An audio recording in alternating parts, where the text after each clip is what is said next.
बिस्मिल्लाहिर्रहमानिर्रहीम। अस्सलाम वालेकुम व्यूअर्स। आज की वीडियो बहुत ही यूज़फुल होने वाली है उन लोगों के लिए जो कि परेशान होते हैं कि दूध पे बलाई नहीं आती। तो कुछ टिप्स आपके साथ शेयर करने वाली हूँ जिन्हें फॉलो करते हुए आप दूध को बॉयल करेंगे तो बहुत ही अच्छे से दूध पे बलाई भी आएगी और आप बहुत सारा मक्खन और घी घर पे बना पाएंगे।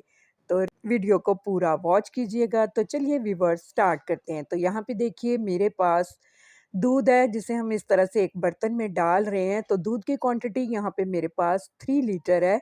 आप चाहें तो इससे कम दूध लेकर उसको भी इसी मेथड से जब बॉयल करेंगे तो बहुत ही अच्छी सी मलाई उस पे भी आएगी।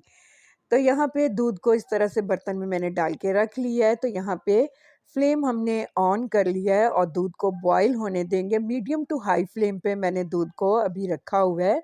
तो जो ही दूध में बॉयल आता है तो मैं दिखाती हूँ आपको। तो यहाँ देखिए व्यूअर्स इस तरह से दूध में बॉयल आना स्टार्ट हो गया है।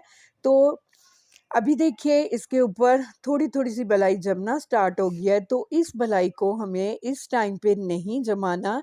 यहाँ मैं इस तरह से चम्मच की हेल्प से इसे बहुत ही अच्छी तरह से मिक्स कर दूँगी और दूध को बॉयल होने देंगे जब तक कि दूध अच्छी तरह से बर्तन के किनारों तक आ जाएगा। तब हम इसकी फ्लेम को लो पे ले आएँगे और उसके बाद बलाई को जमने का जो टाइम है वो स्टार्ट करेंगे। अभी इसको हमने बहुत ही अच्छी तरह से यहाँ पे मिक्स कर देना है।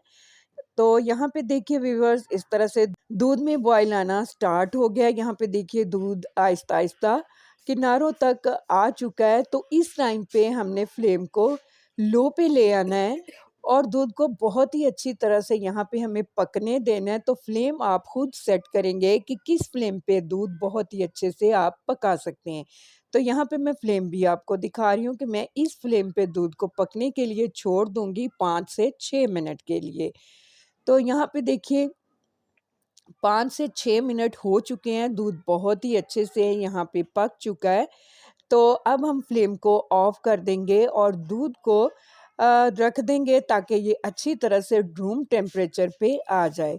और यहाँ पे इस बात का भी आपको ध्यान रखना है कि दूध को आपने कवर नहीं करना और अगर कवर करना भी है तो बहुत मतलब सुराखों वाली कोई ऐसी छलनी हो उससे आप इसे कवर कीजिए। किसी प्लेट से दूध को कवर करके आप नहीं रखेंगे वरना दूध के ऊपर मलाई नहीं जमेगी। तो यहाँ पे दूध को मैंने खुला इस तरह से छोड़ दिया है ताकि अच्छी तरह से जो मलाई है वो इसके ऊपर जम जाए।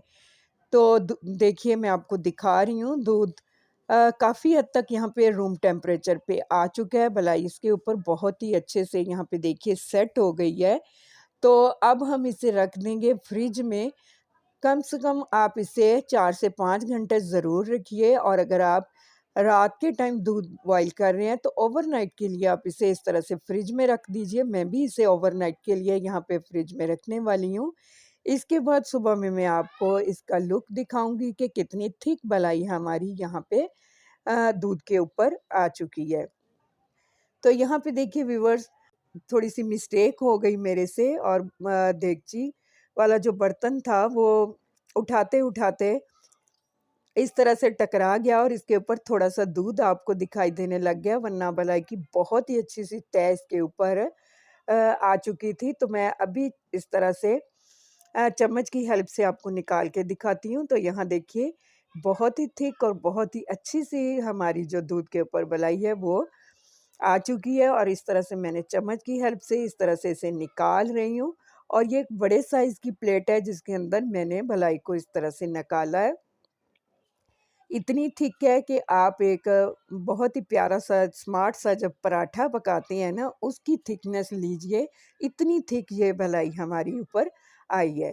तो इन्हीं छोटी-छोटी बातों को आप फ़ॉलो करते हुए दूध को उबालिए तो बहुत ही अच्छी-सी मलाई आएगी। उम्मीद करती हूँ आपको मेरी ये वीडियो अच्छी लगेगी। अगर मेरी ये वीडियो आपको अच्छी लगे तो इसके नीचे लाइक का बटन दबाइए और अगर आप मेरे चैनल पे नए हैं तो काइंडली मेरे चैनल को सब्सक्राइब कीजिए। मिलते हैं नेक्स्ट वीडियो में किसी अच्छी सी रेसिपी के साथ। तब तक के लिए अल्लाह हाफ़िज़।